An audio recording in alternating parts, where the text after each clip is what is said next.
IAS IPS అధికారులకు ఒక code ఉంటుంది, ఐపీసీ ఇండియన్ పీనల్ కోడ్. దాన్ని మొత్తం వైసీపీ కోడ్గా మార్చేశాడు. ప్రతి అధికారిని అవినీతిమయం చేసేశారు.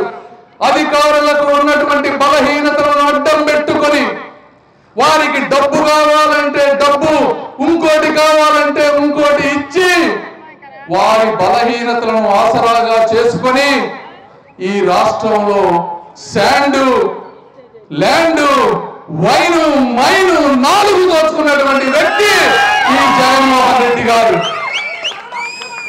పొన్నూరులో, ఇక్కడ గుంటూరు జిల్లాలో గ్రావెల్ తవ్వారు, నెల్లూరులో సిలికా క్వార్ట్జ్ తవ్వారు, ఈస్ట్ గోదావరిలో బాక్సైట్ తవ్వారు, రాయలసీమ కుప్పం ద్రవిడ యూనివర్సిటీలో గ్రానైట్ తవ్వారు.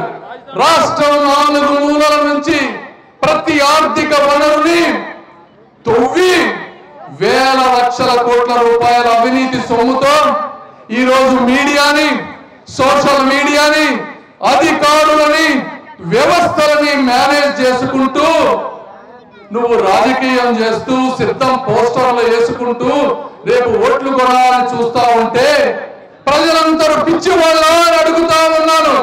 ముఖ్యంగా మా గుంటూరు ప్రజలు రాజకీయంగా అత్యంత చైతన్యవంతమైనటువంటి మనుషులు. వీరికి అభివృద్ధి కావాలి కానీ అరాచకం కాదు, కన్స్ట్రక్షన్ కావాలి కానీ డిస్ట్రక్షన్ కాదు జగన్మోహన్ రెడ్డి గారు అని నేను మీ అందరికీ తెలియజేసుకుంటా ఉన్నా. ఏది ఏమైనప్పటికీ నేను ఈ రోజు రాజకీయాల్లో రావడానికి ఇవి బలమైన కారణాలు. జగన్మోహన్ రెడ్డి గారు ఎట్టి పరిస్థితుల్లోనైనా సరే ఈసారి గెలిచి, చంద్రబాబు నాయుడు గారికి వయసు అయిపోతుంది, తెలుగుదేశం పార్టీని ఏదో చేద్దామని కలలు అన్నారు. నేను చెప్తా ఉన్నా, జగన్మోహన్ రెడ్డి గారు మీ తాత వల్ల, మీ నాన్న వల్ల, నీ వల్ల, నీ ముని వల్ల కాదు. తెలుగుదేశం పార్టీని కానీ, లోకేష్ బాబు గారికి కానీ, చంద్రబాబు నాయుడు గారికి కానీ మేము ఉక్కు కవచాల్లో నిలబడతామని నీకు తెలియజేస్తాను. నేనంటాడు 175కి 175 కొడతాడంట. సరే, మనగాడివి కదా, రా గుంటూరులో పోటీ చేయి. ఎందుకు ఒకటో ఇతర నలుగురిని మార్చావు కదా, 4వ వాడు కూడా నేను వెళ్ళిపోతానని అంటున్నాడు కదా, నీకు క్యాండిడేట్ లేడు కదా, రా నువ్వే పోటీ చేయి. నీకు దమ్ముంటే ఇక్కడ పోటీ చేయి. కాబట్టి ఈ సభ చూస్తే నీకు రేపు జరగబోయేటువంటి ఓట్ల ఉప్పెన సునామీ కనపడుతా ఉంది.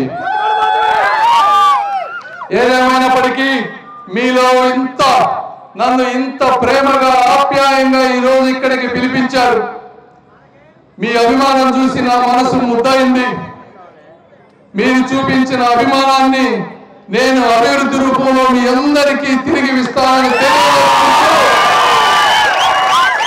మళ్ళీ ఈ ప్రాంతానికి వస్తానని తెలియజేసుకుంటూ మీ అందరికీ మనస్ఫూర్తి కృతజ్ఞతలు తెలుపుకుంటూ సెలవు తీసుకుంటా ఉన్నాను.